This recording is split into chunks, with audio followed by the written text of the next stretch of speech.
Good morning, dear student. Today we are going to learn very important topic, that is Bohr's model for hydrogen. As we know that we have learned Rutherford model, and Rutherford model was very successful model, but there are some drawbacks which may arise after the discoveries of some phenomena.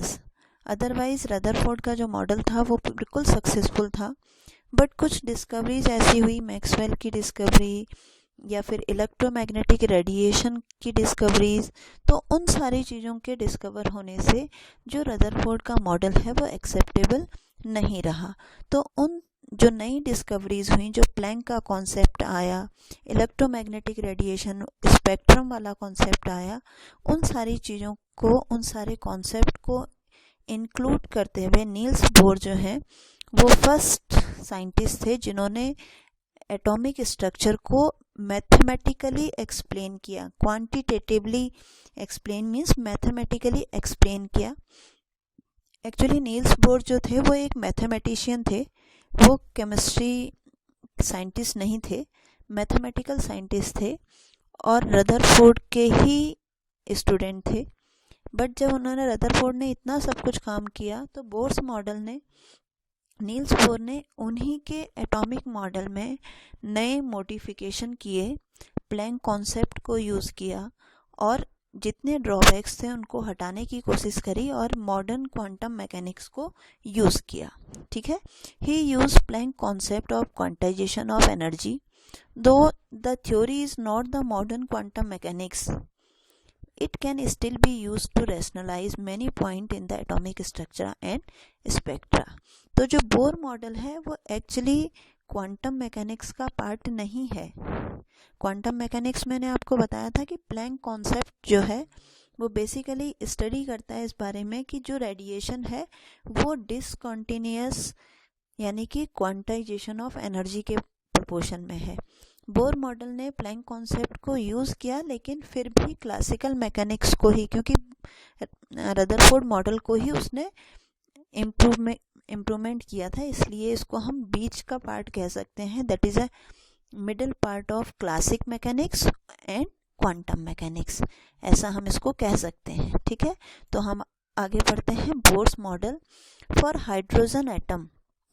Bohr model for hydrogen atom क्यों कहा गया? Bore ने जो atomic model अपना consider किया वो for hydrogen atom लिया। Means hydrogen atom, hydrogen is the smallest atom which has only one proton and one electron. Because एक से ज़्यादा इलेक्ट्रॉन या प्रोटॉन होते हैं तो चार्ज पार्टिकल एक दूसरे को अफेक्ट कर सकते हैं। तो for the sake of simplicity bore ने हाइड्रोजन को अपने एक्सपेरिमेंट में सबसे पहले कंसीडर किया और उसके बाद हाइड्रोजन लाइक मॉलिक्यूल्स को उन्होंने ऐड किया। हाइड्रोजन लाइक मॉलिक्यूल्स मीन्स ऐसे एटम्स जिनमें नंबर ऑफ इलेक्ट्रॉन 1 हो। इससे ज़्यादा अगर इलेक्ट्रॉन्स होते हैं उनको एक्सप्लेन नहीं कर पाता है बोर मॉडल, मैथमेटिकली एक्सप्लेन नहीं कर पाता है, थियोरेटिकली सारी चीज़ें बोर मॉडल में एक्सप्लेन की जा चुकी हैं। ठीक है, तो इसका पहला पॉइंट था the electron in the hydrogen atom can move around the nucleus in circular path of fixed radius and energy. Bohr ने कहा कि इलेक्ट्रॉन जो है वो न्यूक्लियस के सराउंडिंग में सर्कुलर पाथ में मूव करता है and these path are called orbit. बिल्कुल सेम चीज़ रदरफोर्ड ने भी यही की थी कि electrons are moving around the nucleus in a circular path, but क्या चीज़ चेंज था? Fixed radius and energy. Bohr ने सिर्फ इतना एडिशन किया कि इलेक्ट्रॉन सिर्फ उन्हीं पाथ में मूव करता है जहां उसकी एनर्जी जो है वो हमेशा फिक्स रहती है, इस वहाँ एनर्जी चेंज नहीं होती है। इसलिए इलेक्ट्रॉन जब यहाँ मूव भी करेगा, जब तक इस पाथ में मूव करता रहेगा उसकी एनर्जी ना ही लूज होगी ना ही वो गेन कर पाएगा। इसीलिए इन ऑर्बिट्स को हमने कहा स्टेशनरी स्टेट्स या allowed energy state. Stationary orbits, they are also known as stationary orbits. These orbits are arranged concentrically around the nucleus. Concentrical means जिसका सेंटर एक हो, ऐसे ही बहुत सारे स्पेयर सर्कल आप ड्रॉ कर लीजिए जिनका सेंटर एक हो। तो ऐसे ऑर्बिट्स, इनको कहा गया स्टेशनरी ऑर्बिट्स। ठीक है, पहला पार्ट जो उसने कहा उससे रदरफोर्ड का एक ड्रॉबैक भी क्योंकि ओवरकम हो गया। Electron revolving around the nucleus in a fixed circular path. सिर्फ एक वर्ड, फिक्स सर्कुलर पाथ। अब ये फिक्स सर्कुलर पाथ ऐसे ही नहीं कहा है, इसका पूरा मैथमेटिकल एक्सप्रेशन जो है वो नील्स बोर ने दिया था। Second part, the energy of electron in an orbit does not change with time. किसी भी ऑर्बिट में इलेक्ट्रॉन की एनर्जी जो है वो टाइम के साथ साथ चेंज नहीं होती है। The electron will move from lower energy state to higher energy state. जब वो लोअर एनर्जी से हायर एनर्जी में जाए, जैसे ये हैं कंसेंट्रिक सेल्स हैं, बीच में nucleus, electrons are revolving around the nucleus in a particular orbits. जब ये लोअर एनर्जी स्टेट से हायर एनर्जी स्टेट में जाएगा, it will absorb energy. When it come back from higher energy state to lower energy state, it will release energy. So the electron will move from lower state to higher state when the required amount of energy is absorbed, and energy is emitted when electron move from higher stationary to lower stationary state. Therefore energy change जो है वो continuous manner में नहीं होगा, सिर्फ तभी होगा जब इलेक्ट्रॉन एक ऑर्बिट से दूसरी ऑर्बिट में जंप करेगा। लोअर से हायर जाएगा तो एनर्जी एब्जॉर्ब करेगा, हायर से लोअर आएगा तो एनर्जी को रिलीज करेगा। ठीक है, इसके आगे नेक्स्ट थर्ड पार्ट ये कहा गया नील्स बोर के कॉन्सेप्ट में, the frequency of radiation absorb और एमिटेड। जितनी भी वो एनर्जी एब्जॉर्ब या फिर एमिट कर रहा है between two stationary state that differ in energy by delta E. Delta E is given by, ये फ्रीक्वेंसी है, delta frequency nu is equals to E2 minus E1 upon H। या हम कह सकते हैं कि change in energy, first orbit की जितनी एनर्जी है सेकंड माइनस फर्स्ट ऑर्बिट जिसमें भी वो जा रहा है, E1 and E2 are the energies of lower and higher energy state. यहाँ पे एक टर्म कहा जा रहा है allowed.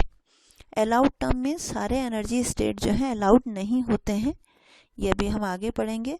Only some energy state, some orbits are allowed for electron to move. ऐसा नहीं है कि सर्कल के आप न्यूक्लियस के सराउंडिंग में कितने भी सर्कल ड्रॉ कर लें, हर एक में इलेक्ट्रॉन रिवॉल्व कर सकता है, नहीं।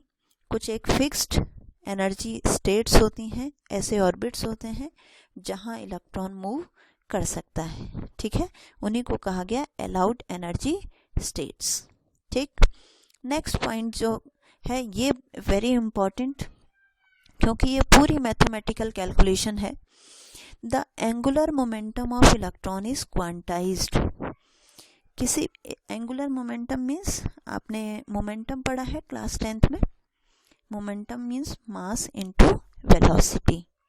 ठीक, अभी आप फिजिक्स में जब पढ़ेंगे तो angular momentum, angular velocity, angular radius, बहुत सारी चीज़ें एंगुलर पढ़ेंगे आप।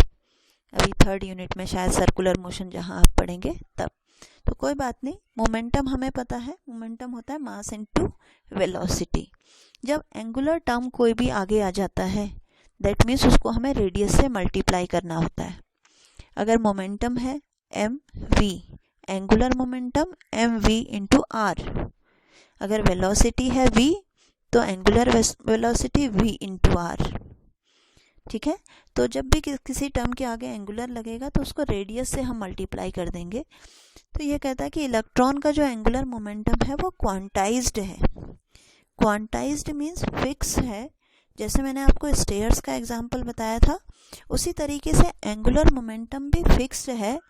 एक कंटिन्यूअस, एक क्वांटाइज्ड वैल्यू, एक फिक्स वैल्यू होगी, और वो कितना हो सकता है वो मैथमेटिकली काउंट करके नील्स बोर ने बताया कि इलेक्ट्रॉन सिर्फ उन्हीं ऑर्बिट्स में जाएंगे जहाँ पे उसका angular momentum h upon 2π, h is a Planck constant, हमने लास्ट उसमें पढ़ा h is a Planck constant, h upon 2π, pi वही है 3.14 वाला, 22/7 वाला। तो h अपॉन 2π का जब इंटीग्रल मल्टीपल होगा सिर्फ उन्हीं ऑर्बिट्स में इलेक्ट्रॉन अलाउड होगा, बाकी जगह इलेक्ट्रॉन अलाउड नहीं होगा। तो एंगुलर मोमेंटम की उसने वैल्यू दी है mvr is equals to nh upon 2 pi, and may be 1 2 3 कुछ भी हो सकता है।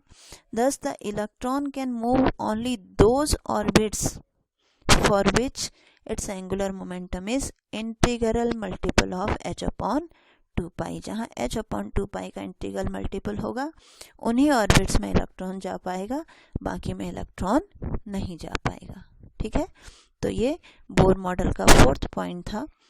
अब इन सारी चीज़ों के बाद फिर भी बहुत सारी चीज़ें जो हैं बोर्स मॉडल ने एक्सप्लेन नहीं की। Bohr atomic model fail to explain the atomic spectrum of atom other than hydrogen atom.